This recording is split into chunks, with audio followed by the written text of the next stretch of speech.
Imagine a hypothetical woman who left the Southern Baptist Church about, let's say, 12 years ago. She left gradually and then suddenly, all at once. Maybe first she stopped believing in hell, then she stopped believing in the inerrancy of Scripture, and then one Sunday she just didn't go to church, and then the next Sunday, and then the next, and that was that. She calls herself a non-believer now, and when people ask her about her religion, she says she doesn't have one. But here's the thing. She still feels uncomfortable saying, "Oh my God." If you're a Baptist, you know what I'm talking about. That's taking the Lord's name in vain. She'll catch herself and substitute, "oh my gosh," instead, because her mouth just won't form the words without feeling deeply uncomfortable. She caught herself tearing up when an old Spotify playlist started playing a contemporary Christian song she hadn't sung since 2003. And she cannot, for the life of her, bring herself to work on Sundays. Similar versions of this story play out all over the world. The ex-Catholic who hasn't been to Mass in 20 years, but still makes the sign of the cross when the plane takes off. The ex-Muslim who hasn't fasted for Ramadan in decades, but still feels strange eating lunch on the first day. And over the last several years, a group of researchers started homing in on what's happening here, what they call religious residue,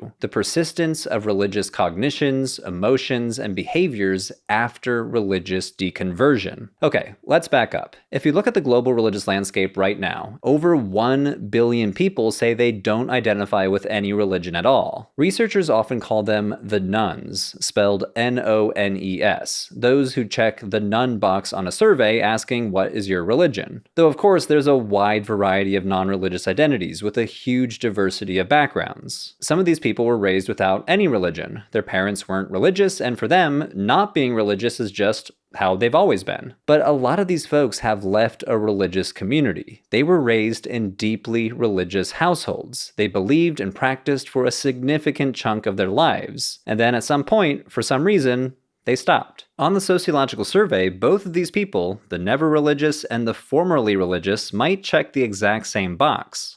Not religious. But are they actually the same? This is the question a social psychologist named Daryl Van Tongeren set out to answer in a major cross-cultural study published in 2021. And their hypothesis was these two groups are probably not the same. The person who was raised religious and left is psychologically different from the person who was always non-religious. The question is, how are they different? So the study in question was published in the Journal of Personality and Social Psychology, titled Religious Residue: Cross-Cultural Evidence that Religious Psychology and Behavior persist following de-identification. They divided their subjects into 3 groups: currently religious, never religious, and the formerly religious. What the researchers started calling the dones, as in I'm done with religion, which just sounds kind of silly, but I like it. The dones. And they asked about a lot of things. Their attitudes toward God, not just whether participants believed, but how they felt about God, with separate scales for positive and negative feelings. They measured how often people engaged in religious practices, and they had participants take something called implicit association tests, an IAT, which is a reaction time measurement. You flash words on screen and you see how quickly people pair religious concepts with positive or negative associations. It's designed to pick up on gut-level reactions that are harder to control than your answers on a survey. On a survey, you might sit there for a while and think about your answer, but an IAT is meant to bypass a reasoned answer and get at your gut reaction. And when they compared these 3 groups, on measure after measure after measure, the dones, the formerly religious, landed in the middle. Not all the way over to the currently religious, but not all the way over with the never religious. So take the implicit association test I was just talking about. Currently religious people had the highest score on linking God with positive associations. Never religious people had the lowest score, and the dones landed right in the middle. Remember, the IAT is designed to catch what your brain does before your conscious mind has a chance to edit the answer. So even below the level of stated belief, the formerly religious people still showed more positive implicit associations with God than never religious people. What about certainty about the supernatural? Currently religious folks, unsurprisingly, scored the highest, but the formerly religious, the dones, scored higher on supernatural belief than the never religious. This even showed up with religious practice. How often do you pray or attend services? Even though they disaffiliated from their religious communities, the religious dones in this study still engaged in religious practices at more than twice the rate of people who had never been religious. So the researchers concluded, across their studies of a nationally representative sample in the US, the Netherlands, New Zealand, and Hong Kong, they found a range of religious emotions and behaviors remaining among the formerly religious. When someone leaves religion, something stays, and they called that something religious residue. The question is, what is that residue made up of, and why won't it just go away when the person decides they're done with religion? The team behind this research proposed two mechanisms for religious residue. The first mechanism is how your mind organizes information. The second is about how you form habits, and between the two of them, you can start to see why religious residue sticks around. Let's start with the mind part. Psychologists have this concept called a schema. A schema is basically a mental framework that helps you make sense of the world without having to think about it. When you walk into a restaurant, you don't have to consciously figure out what's happening. You have a restaurant schema that helps out. There will be tables, a host will seat you, a server will bring a menu to you, you'll order food, and at the end you'll pay for it. The schema runs automatically. It's the reason you can walk into a restaurant you've never been to before in a country you've never visited and still mostly know what's going on. And you have a schema for everything. You have a schema for what a friendship is, for what a fair transaction looks like, and you have a schema for religion. Or rather, if you grew up religious, your schema for a huge chunk of reality is religious. Your schema for morality, for suffering, for what a good person looks like, and how you should act around the sacred. Back in 1995, a religion researcher named Daniel McIntosh wrote a really influential paper arguing that religion functions as a cognitive schema, a basic interpretive framework that shapes how people perceive and respond to their experiences. And schemas are really hard to change, even when you want them to change and even when you actively try. A lot of this theory actually comes out of research on depression back in the mid-20th century. Back in the 1960s, the psychiatrist Aaron Beck noticed in his patients that people who had depression and then recovered, who by any clinical measure were no longer depressed, still showed depressive patterns of thinking and feeling. A 1995 follow-up study found that people who formerly had depression, even after recovery, showed latent depressive schemas in how they processed information. Van Tongeren and his team drew on this broader work on durable schemas and psychological residue and suggested that religion might operate in a similar way. Okay, I get that comparing religion to depression is not a flattering comparison, but the comparison is not about whether religion is good or bad psychologically. It's about how deeply any framework for interpreting reality gets embedded in your cognitive hardware and how hard it is to uninstall it, no matter how consciously you want it to be gone. Your religious schema doesn't know you've quit. It just keeps on running in the background. Okay, that's the first mechanism the team proposed for explaining religious residue. The second one is habit. Religion is not just something you think, it's something you do, repeatedly, all the time, with your body, starting from when you were very small. Consider what an observant Catholic kid has done by the time they're 10. They've probably attended Mass somewhere in the neighborhood of 500 times. They've made the sign of the cross thousands of times. They have knelt, stood, and sat in precise coordinated patterns with a room full of other people. A rhythm they learned before they understood what any of it really meant. They've memorized prayers. They know what a Eucharistic wafer tastes like. They have watched their parents and grandparents do the same things with the same gestures at the same moments every week of their lives. Now multiply that by any religious tradition. The Orthodox Jewish kid who kept kosher since starting solid food. The Muslim kid who has prayed 5 times a day with their family. The Hindu kid who knows how to greet Ganesh at the shrine. All of this is a body being shaped. Religious studies scholars like Catherine Bell, Talal Asad, and Saba Mahmood have emphasized that religion is embodied, formed through practice, discipline, and repetition with your body and not just what people say and believe. Religion installs habits, and habits outlast the identity that installed them. And the piece that locks the whole mechanism together is a concept called credibility-enhancing displays, usually shortened to creds. The idea is basically, when it comes to figuring out what's worth believing, kids pay more attention to what adults actually do than what they actually say. When you're a kid, the adults around you say a lot of things. They say brushing your teeth is important. They say the stove is hot, don't touch it. They say God is real and watching what you do. So how do you decide what to take seriously? Well, credibility-enhancing displays. The kid pays attention not to what the adult says, but what the adult does at real personal cost. If your dad says brushing your teeth is important, but never actually brushes his teeth, you conclude that it's probably not all that important. Now apply this to religion. A parent who claims to be religious but never goes to services, never prays, never gives up anything for the religion, doesn't act like as if God is real,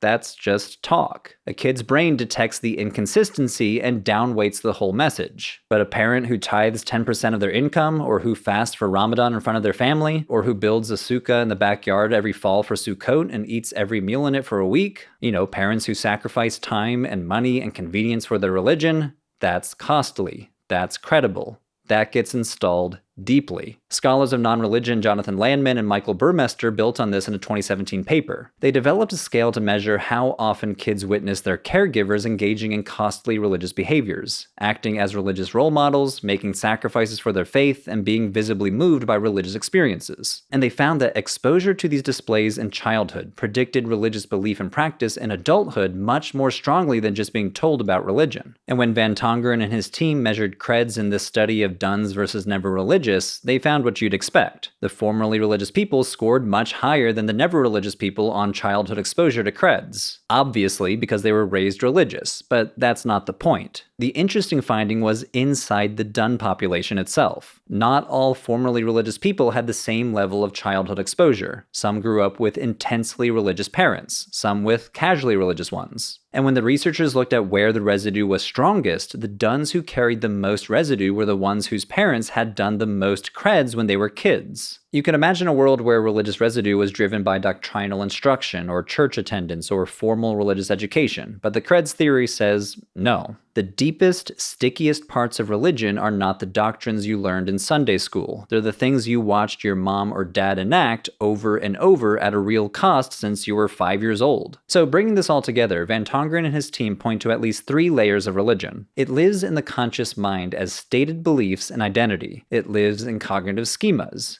deep automatic frameworks for interpreting the world, built up through years of use. And it lives in the body as habits, as trained reflexes, as ritual patterns that fire automatically when triggered by context, anchored by embodied observation of costly behaviors since childhood. And when somebody says, "I'm not religious anymore," they're often talking about that first layer, but the schemas underneath don't know anything about that decision. They're still running in the background. And the body, which has been doing this religion thing for 30 or 40 years, doesn't care that you've decided you're not religious anymore. The body still flinches at blasphemy. The body still wants to feel when the pipe organ hits a certain chord during your formerly favorite hymn. Religious residue still imprinted in the body and mind. Okay, so far we've been telling a fairly straightforward story from that 2021 paper. Religion installs itself deeply, and when people leave, there's a residual presence. But a pretty substantial body of follow-up research has started to ask more specific questions. Like, what is the nature of this residue? And they found that some religious residue fades over time, some of it barely fades at all, and some of it actually grows. First, residue decays, but very slowly. In 2021, the same team published a follow-up paper, and the question they were chasing was, if religion leaves a residue, they wanted to know whether it shows up in something as fundamental as a person's basic moral intuitions. To do this, they used a framework developed by the social psychologist Jonathan Haidt, called moral foundations theory. Haidt argues that human moral intuitions cluster around 5 basic concerns: not hurting people, being fair, being loyal to your group, respecting authority, and guarding against impurity. The first 2, care and fairness, are sometimes called individualizing foundations. They're about protecting individuals. The last 3 are called binding foundations. They're about holding groups together, and religious communities tend to more strongly endorse the binding ones: loyalty, authority, and purity. And Van Tongeren and his team hypothesized that if religion leaves a residue, you should see it more clearly on those binding moral foundations. So to test this, they ran a longitudinal study using a huge data set called the National Study of Youth and Religion, which tracked over 2,000 Americans from adolescence into their mid-20s. And 2 findings jumped out. On harm and fairness, the 3 groups didn't differ much at all. Currently religious, formerly religious, and never religious people were basically identical on how much they cared about not hurting others and being fair.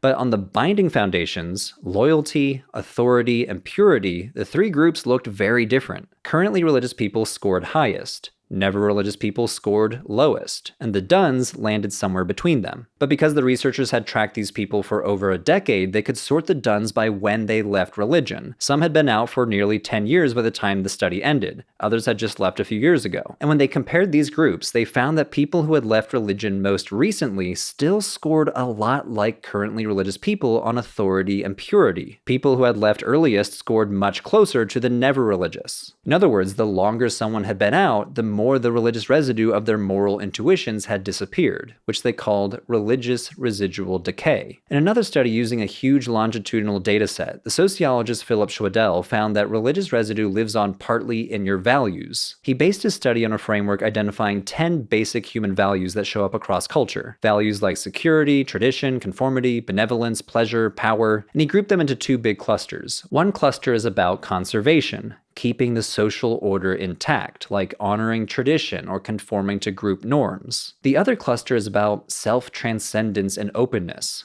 personal growth, pleasure, ambition, freedom. Schwadel's team asked that when people leave religion, which of these values move and which ones stay put. And they found that religious duns held onto conservation values like tradition and conformity at levels much closer to currently religious people compared to never religious people. And the effect was strongest among former evangelical Protestants, which makes sense if you think about it through the Creds framework. Evangelical Christians tend to grow up in much more intensely religious households with more visible, costly behaviors by their parents, so they may carry more residue when they leave. But Schwadel's team also found that religious duns don't just hold on to religious-looking values. They also appeared to rise on some values tied to personal freedom and self-expression, in some cases even rising above the never-religious baseline. The team speculate that these represent previously suppressed values that had surged when religious constraints were lifted. A person who spent 30 years being told that certain pleasures were sinful might overshoot the never-religious baseline when they leave the religious community. So the study suggests that leaving religion reorganizes the whole value system. The conservation values hang on but slowly fading. The self-expression values jump up, sometimes past where they would have been had they been raised non-religious. The third finding from recent research is that religious residue has a limit, and that limit is politics. In the US, and increasingly in a lot of other countries, being religious is strongly correlated with being politically conservative. For American Christians, for example, church attendance, religious identification, and biblical literalism all predict conservative voting. But remember in the initial 2021 study, formerly religious people almost always fell between the currently religious and the never religious. And in some of these follow-up studies, formerly religious people still hang on to some of their religious values and moral intuitions. So if the residue story is just religious people are one way and formerly religious people are kind of in the middle, you'd predict that the duns would be somewhat more politically conservative than never religious people. A partial political residue, nudged slightly toward conservative ideology relative to the secular baseline. Van Tongeren and his team set out to explore this and considered three possibilities. Formerly religious people should remain somewhat conservative. Second, what they called religious departure. Duns shift all the way to match never religious people. And third, religious reactance. Duns overshoot, becoming more liberal than never religious people because they're reacting against their past. They ran 8 different samples, over 11,000 total participants across 3 different countries and 2 longitudinal datasets. And what they found was that religious residue mostly does not hold for politics. Duns shift toward the liberal end of the spectrum, mostly matching never religious people in most analyses, but in some cases even slightly overshooting them. In the longitudinal study that tracked the same teenagers into young adulthood through both disaffiliation and political changes, they were able to answer a question that's usually very hard to answer. Which comes first? Does becoming more liberal drive people out of religion, or does leaving religion push them toward liberalism? The analysis indicated that disaffiliation comes first, and then the political shift. The reverse path, liberalizing politics predicting later disaffiliation, was not statistically significant in their data. So why does this matter for the bigger argument? Well, it's because it tells us what kind of thing religious residue is. If religious residue persisted across all dimensions, cognition, behavior, morality, politics, the whole theory of religious residue would be kind of boring. People who leave religion are a little bit religion-shaped for a while.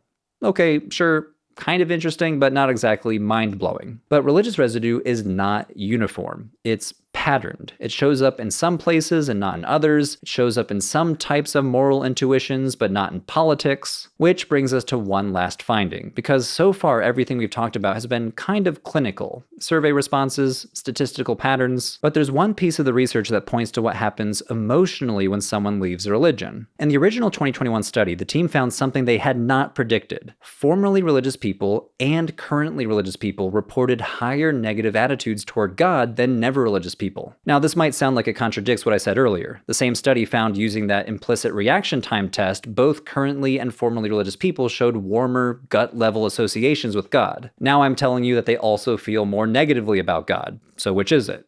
Well, both. Positive feelings and negative feelings are not opposite ends of a single scale. They're independent dimensions. You can feel both strongly. Think about an ex-girlfriend or ex-boyfriend you're still working through. You can feel real gut-level warmth when you remember the good parts, and you can also feel real anger about how it ended. Both are true. The warmth and the anger coexist because you had a relationship, which is probably the answer here. In their discussion section, the authors speculated that formerly religious people had a longer, more engaged relationship with their religious community and with God, which by nature produced both positive and negative feelings. Never religious people, by contrast, never had a God or religious community to have negative feelings toward. A follow-up study by Van Tongeren in 2025 pushed this further. It's titled Feeling Forsaken: Religious Cognitive Dissonance Among Religious Duns and Nuns. The team introduced a concept they called religious cognitive dissonance, the gap between what a person was taught or expected God to be and what they actually experienced. The God who was supposed to answer prayer, who didn't. The God who was supposed to protect the innocent, who didn't. The God who was supposed to be present, who wasn't. Across samples from the US, Hong Kong, and the Netherlands, totaling nearly 5,000 participants, the team found that the formerly religious people who carry the most negative feelings toward God are disproportionately the ones who experience the dissonance most sharply. They had expectations, and at some point, those expectations weren't met. So let's come back to where we started. That hypothetical woman who left the Southern Baptist Church 12 years ago, who still can't bring herself to say, "Oh my God." The easy answer is that she's a non-believer with some leftover habits.